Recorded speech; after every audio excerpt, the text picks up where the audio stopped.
Muy buenas noches, estimados hermanos. El día de mañana, domingo segundo del tiempo de la Cuaresma, vamos a ver el Evangelio de San Mateo.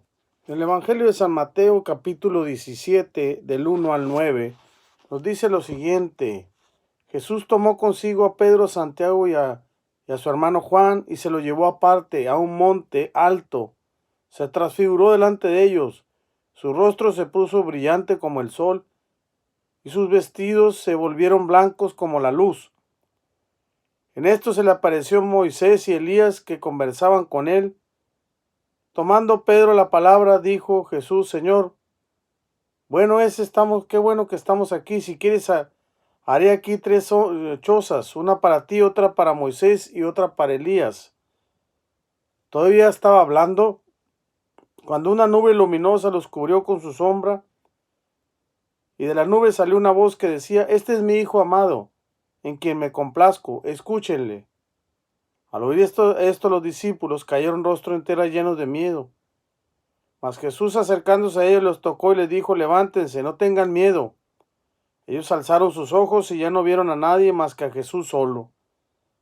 Cuando bajaban del monte, Jesús les ordenó: No contéis a nadie la visión hasta que el Hijo del Hombre haya resucitado de entre los muertos. Palabra del Señor. El monte Tabor, que es un monte alto, ¿verdad?, de donde se puede ver la Galilea, es un monte donde Jesús llevó a sus apóstoles para quitarles el miedo, para animarlos, para fortalecerlos ante la situación que se cernía, ¿verdad? ¿Cuál era la situación? Jesús acababa de anunciarles su pasión, su muerte. Entonces esto llenó a los discípulos de una tristeza, de un desánimo. ¿Cómo es que te va a pasar a ti?, dijo Pedro. No, eso no te pasará a ti, Señor. Llenó a los discípulos de una tristeza muy grande, de un desánimo en el alma. Entonces Jesús los llevó al monte para darles fortaleza, para animarlos.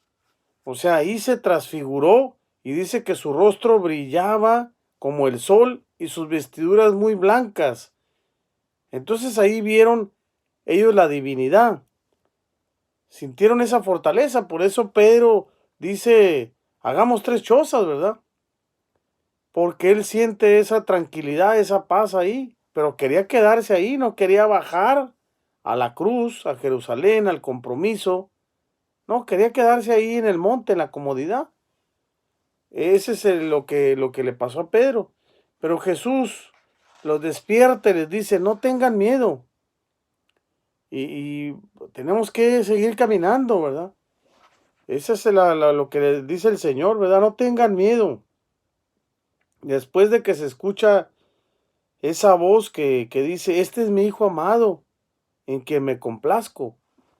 Yo creo que eso es lo que nos da mucha fortaleza, el amor de Cristo. Y les dice que tocó Jesús a sus discípulos: levántense, no tengan miedo.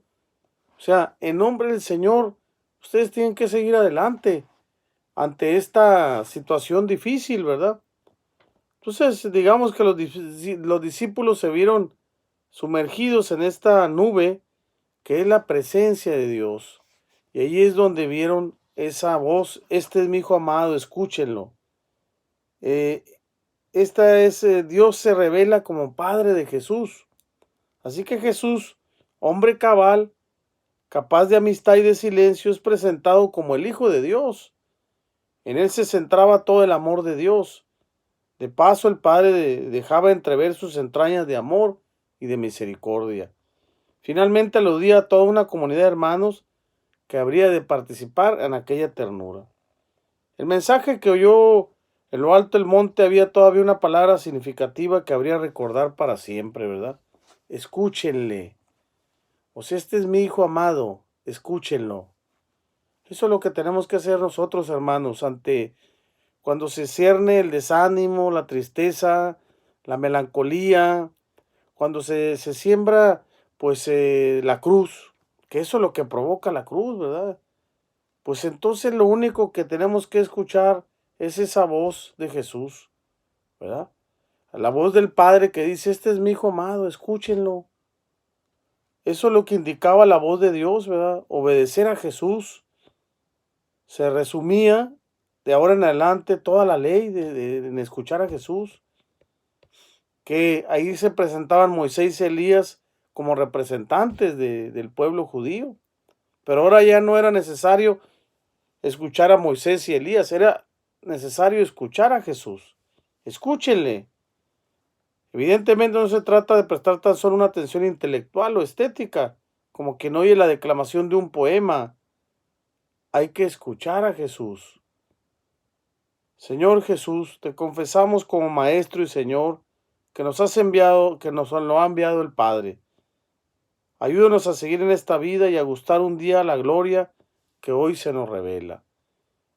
La bendición de Dios Todopoderoso, Padre, Hijo y Espíritu Santo esté con ustedes y permanezca para siempre.